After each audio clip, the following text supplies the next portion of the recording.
Many Namibians are affected by environmental issues, and that is why there is a need to conserve the country's biodiversity.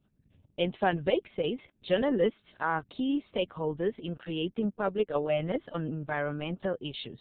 Journalists also have a very unique role to oftentimes translate very technical information, very complex terms, and to make them understandable to the broader public, to the average person who's not necessarily dealing with those particular topics on a day-to-day basis.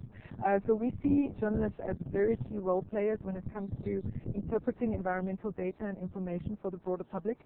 She commended media practitioners for shaping the public's understanding on environmental conservation. Namibia has a lot of untold environmental stories, she added, but faces a lack of information resources and experts to elaborate on the details of some matters. We definitely still always have scope for improvement, particularly in terms of the balance and the quality of reporting. I think a lot of times also the experts are also not always available to journalists, and the resources are not always there as well, particularly for journalists who have very specific information needs to then be able to decode a lot of these complexities. So I definitely think that it's great that we receive the type of coverage that we do on these various topics.